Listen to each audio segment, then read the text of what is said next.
Shalom desde Sião, aqui é Miguel Nikolaevski do Café Torá e eu estarei contando para vocês em uma série de podcasts a história do sionismo moderno.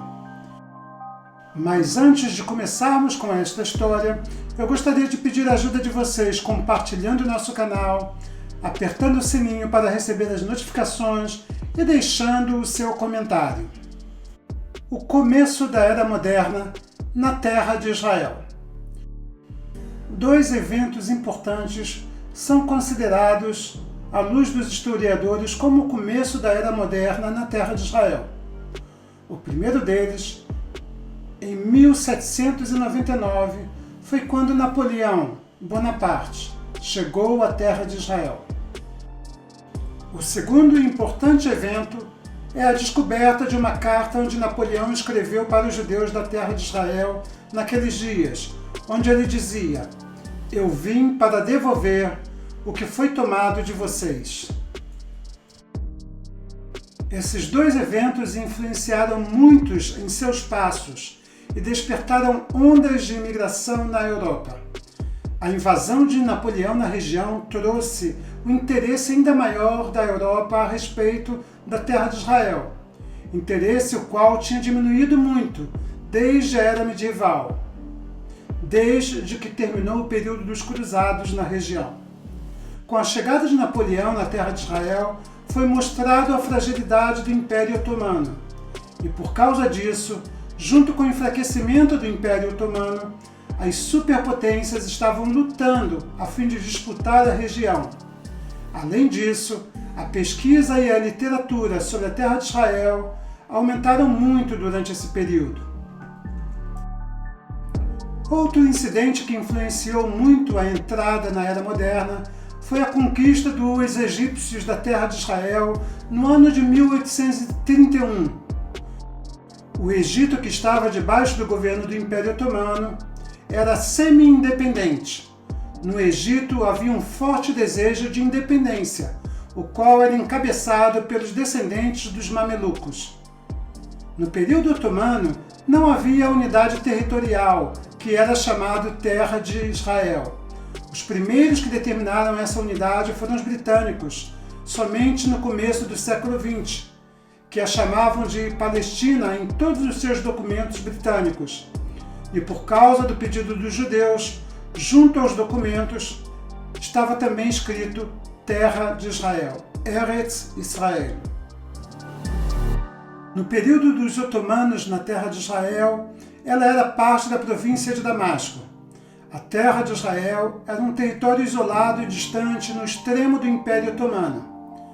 Até o século XIX, viviam na Terra de Israel no máximo 300 mil pessoas, dos quais 260 mil eram muçulmanos, 20 mil eram cristãos e somente entre 6 mil a 10 mil eram judeus. A comunidade judaica tinha diminuído muito, principalmente depois da revolta de Bar Kokhba, no começo da Era Bizantina. Neste tempo, por causa da revolta, muitos judeus foram levados ao cativeiro, muitos foram vendidos como escravos e também levados a lutar em anfiteatros em todo o Império Romano para lutar contra gladiadores ou animais ferozes. Nos séculos seguintes, muitos judeus abandonaram aos poucos a Terra de Israel, principalmente por causa da pressão econômica e outros motivos como doenças, opressão do governo local bizantino, perda de bens e direitos e na busca de uma vida melhor. Até o VI século, houve uma grande mudança contínua de imperadores. Durante 103 anos, governaram 25 imperadores, e cada troca de imperador abalava muito o sistema governamental, administrativo e militar. Isto levou ao fortalecimento dos inimigos do império, o que permitiu a invasão de muitos outros inimigos na Terra de Israel, enfraquecendo o sistema romano. Entre o terceiro e o quinto século, o centro da vida judaica deixou de ser a Terra de Israel e passou para a Babilônia. Foi neste período que foi escrito o Talmud babilônico. A estimativa é que entre o século III e o século IV da Era Cristã viviam cerca de 2 a 6 milhões de judeus na Babilônia. Muitos judeus também deixaram a terra de Israel para viver no Egito, onde já havia, mesmo no período do Novo Testamento, uma forte comunidade judaica na cidade de Alexandria. Entre os séculos 7 e o século 11, principalmente quando subiu ao poder a dinastia do Califado Abássida, em 750 da Era Cristã, o centro administrativo e econômico passou para Bagdá, enfraquecendo muito a região, o que levou a região a um grande declínio e a deteriorização das infraestruturas. Durante o século XI da Era Cristã, com a chegada dos cruzados, o número de judeus diminuiu ainda mais. Isso ocorreu por causa do uso extremo da violência por parte dos cruzados. Na primeira cruzada, praticamente todos os judeus e muçulmanos eram exterminados pelos conquistadores. Desde a revolta de Bar Kokhba, os judeus se tornaram uma minoria na terra de Israel. Os muçulmanos se tornaram a maioria absoluta. A maior parte dos moradores da terra de Israel viviam na região montanhosa e não nos vales, na Esfilá e no litoral. Mesmo em nossos dias, a maior parte da população na região montanhosa, até hoje, é de árabes muçulmanos. Até a segunda metade do século XIX da Era Cristã, não havia segurança na terra de Israel. Não haviam estradas asfaltadas. A primeira estrada que foi asfaltada foi em 1869, entre Jope e Jerusalém, como parte do preparo da visita do imperador Franz Joseph. A primeira estrada de ferro que foi preparada ocorreu somente em 1892 e conectava Jope a Jerusalém. Os caminhos não eram seguros.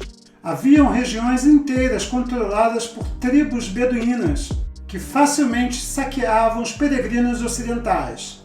Além de saquearem também negócios e vilarejos, tornavam a vida na região praticamente impossível. Não havia um governo central que evitasse os roubos. Na terra de Israel não havia indústria, somente agricultura e pouca. O comércio local era baseado em produtos agrícolas. Até mesmo a indústria que era implementada estava baseada na agricultura, e pouquíssimas embarcações chegavam até o país. Este período era caracterizado pela descentralização do governo otomano. Apesar de ser parte do Império Otomano, quem governava na área eram governantes locais, que também eram responsáveis até mesmo por aplicar a justiça, cobrar impostos e comandarem soldados. Muitos deles até mesmo agiam contra o Império Otomano. O Império Otomano, neste período, era pobre e corrupto. Um trabalhador público, como um soldado ou um juiz, que não trabalhava duro porque sabia que não o pagariam. Ele, então, podia conseguir mais coisas através da corrupção, o que era chamado de bakshish, ou seja, dinheiro de suborno. Em 1760, Ali Bey, o mameluco, expulsou o líder otomano do Cairo e declarou a independência do Egito, e pagou os impostos para o Império em Istambul. Com a ajuda de Taha al-Omar, junto com o chefe do seu exército, Abu Dahab, eles subiram para conquistar a cidade de Damasco. Abu Dahab mudou sua intenção e não quis participar da conquista de Damasco. Voltou para o Egito, e quando Ali Bey voltou para o Egito, ele foi vencido pelas forças de Abu Dahab. Ali Bey morreu no Egito.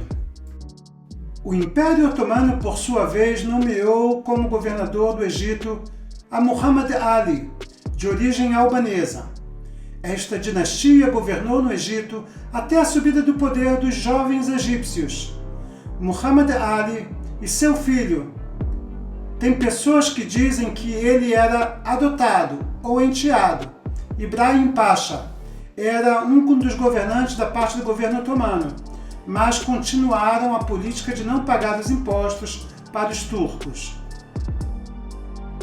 Muhammad Ali iniciou uma jornada na terra de Israel para controlar o desenvolvimento das terras e registrar as terras de acordo com o que estava sendo determinado no começo do período otomano. A possessão das terras não era particulares, mas sim uma espécie de parceria que era chamado de musha. Na liderança da aldeia estava o Muhtar, que receberia as propriedades do Império Otomano para trabalhar a terra e pagar os impostos ao governo otomano. O princípio era de que se a terra pertencesse a Deus e deu controle a ela para o sultão, que dividiu ela entre as pessoas para que trabalhassem a terra e pagassem impostos ao governo, tudo seria bom. Parte das terras foram dadas para as aldeias no sistema Musha. Essas terras eram chamadas terras de Miri, ou seja, terras do emir. O governo central queria dar o máximo possível de terras, mas os líderes das aldeias pegavam somente aquilo que seus moradores poderiam trabalhar. Caso contrário, teriam que pagar muito mais impostos do que conseguiriam. Muhammad Ali e os egípcios vieram com uma ideia europeia e queriam mudar a situação. Eles queriam registrar tudo em tabu, ou seja, certidões de posse, para garantir os direitos particulares da terra. Esse método cancela a distorção e torna a colheita de impostos mais efetiva. Mas estas reformas levaram a uma revolta, visto que os camponeses gostavam de estar distantes do governo. O governo aparentava para eles como algo que sempre estava contra eles. Por isso, eles queriam menos relação com o governo. Entre 1834 e 1886, ocorreu na região a Revolta dos Camponeses, quando o registro das terras foi o motivo principal para esta revolta. As potências europeias queriam manter o Império Otomano vivo, para evitar uma guerra conjunta e uma guerra civil para a sucessão do Império Otomano. Napoleão mudou este equilíbrio quando invadiu a terra de Israel. Por isso, no final do século XVIII, os britânicos vieram para ajudar Jasar Pasha, que era então governante do Império Otomano no norte do país. Foi neste momento que as grandes potências decidiram interromper o domínio do Egito sobre a terra de Israel, devolvendo ela para o domínio do Império Otomano. Por isso, o Império Austro-Húngaro e o Império Britânico se ajuntaram para ajudar o Império Otomano. Eles enviaram uma esquadra junto ao litoral de Akko, a cidade antiga de Acre, em 3 de novembro de 1840. Foi quando começaram com disparos de artilharia contra a fortaleza. Um dos disparos caiu dentro de um depósito de munições, gerou uma grande explosão no local onde hoje está a casa de hospedagem Han HaHamurim, ou seja, a hospedaria dos jumentos, hoje um grande estacionamento no coração da antiga cidade. Os egípcios deixaram a região e voltaram para o Egito. Os otomanos voltaram a administrar e a dominar a terra de Israel. Mas neste momento, as potências europeias pressionavam os otomanos para realizar uma reforma chamada Tanzimat. Reformas constitucionais importantes que visavam beneficiar as potências e a modernizar o Império Otomano. Isso era parte de uma visão europeia, a fim de implementar uma sociedade baseada nos valores europeus. Antes mesmo da primeira onda de imigração ocorreram também tentativas das potências de entrarem nas regiões do Império Otomano que estavam enfraquecidas. No século XIX, o imperialismo moderno e as superpotências procuravam áreas para se expandir.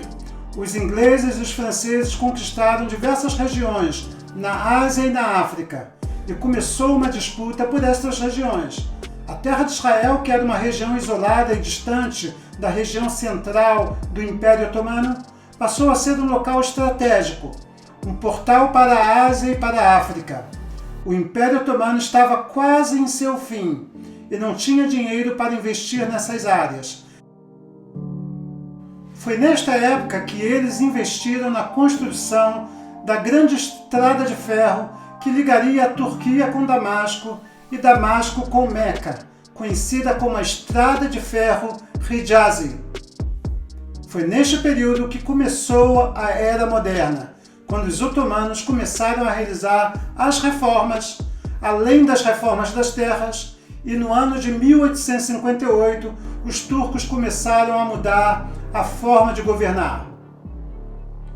Em primeiro lugar, eles criaram conselhos locais, no qual os governantes locais e funcionários administravam a região.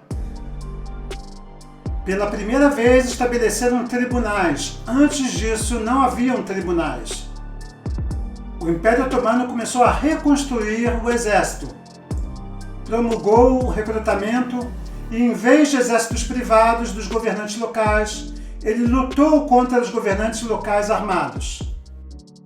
Começaram a recolher impostos diretamente, por meio de autoridades locais. Começaram a aumentar a segurança, eliminando os ataques dos beduínos, criando uma linha de fortificações entre o deserto e as cidades. Eles mudaram a divisão administrativa, criaram uma nova unidade administrativa, o Distrito de Jerusalém, que incluía a região central do país e não estava mais sujeito às facções de Damasco e Beirute, mas diretamente à capital, Istambul, que controlava diretamente esta área. Além disso, eles fizeram uma reforma agrária, através do cadastro de terrenos em certidões. Os proprietários dos direitos da terra foram obrigados a registrar seus direitos em certidões, caso contrário perderiam os direitos. O registro em certidões começou com os turcos, para facilitar receber pagamentos de impostos. Eles começaram também a definir precisamente os limites, sejam de propriedades, sejam de terrenos e territórios. Além disso, estimularam a desapropriação de terras não cultivadas.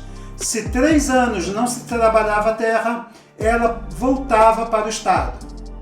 E, por fim, havia também uma supervisão na designação de terras.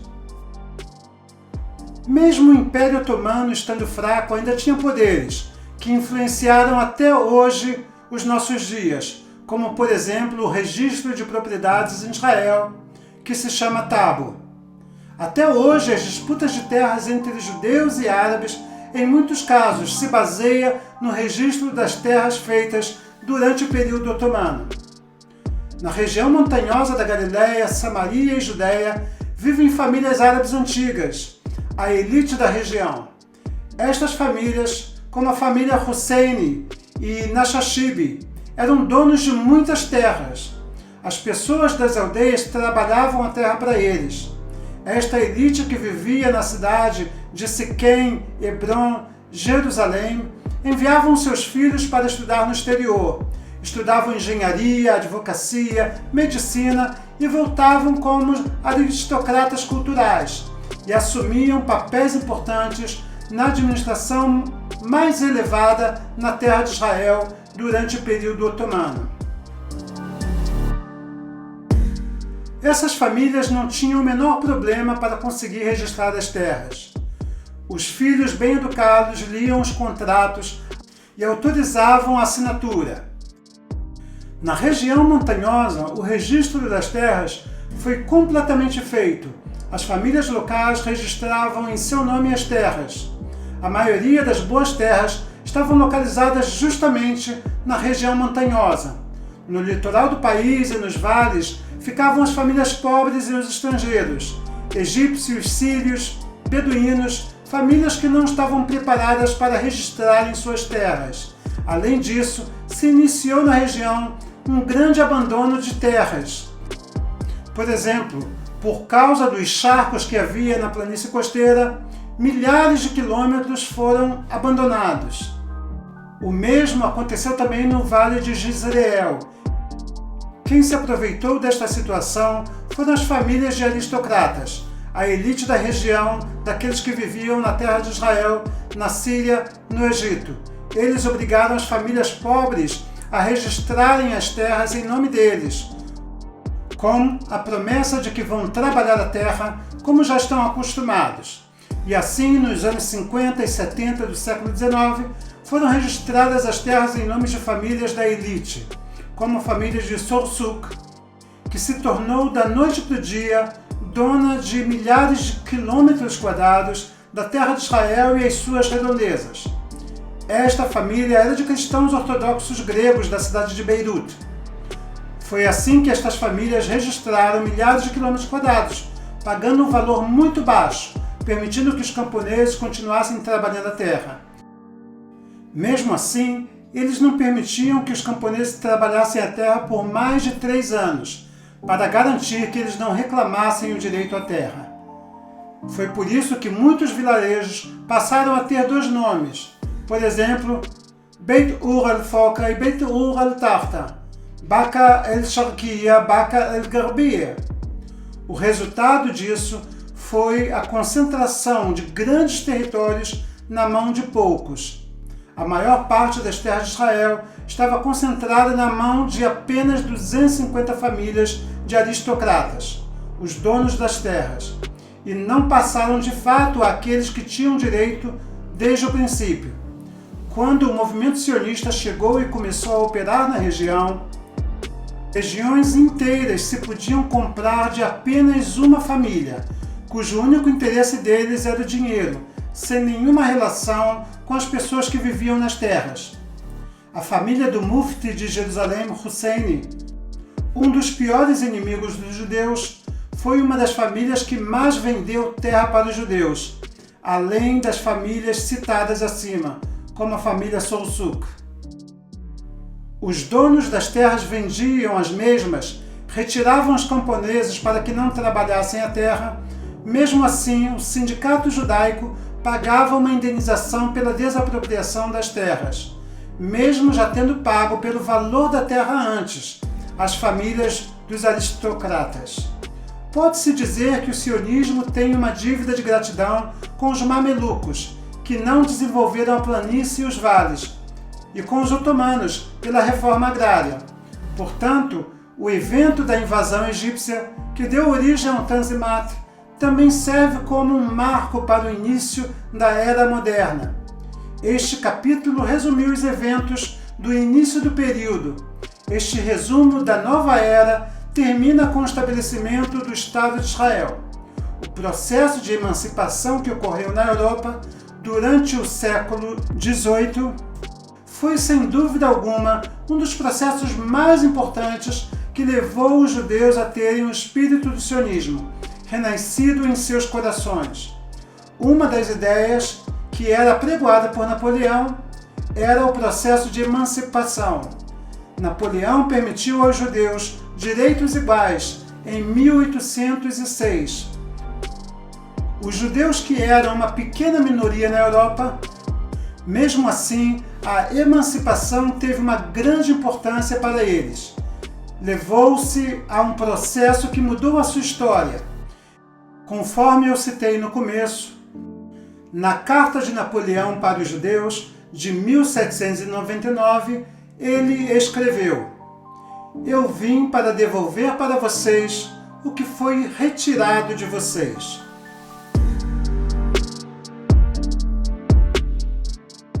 Você acabou de ouvir a história do sionismo moderno. Primeira parte, o começo da Era Moderna na terra de Israel. Aqui é Miguel Nikolaevski do Café Torá, direto de Sião para vocês. Não esqueça de fazer like, compartilhar o nosso canal e apertar o sininho para receber as notificações.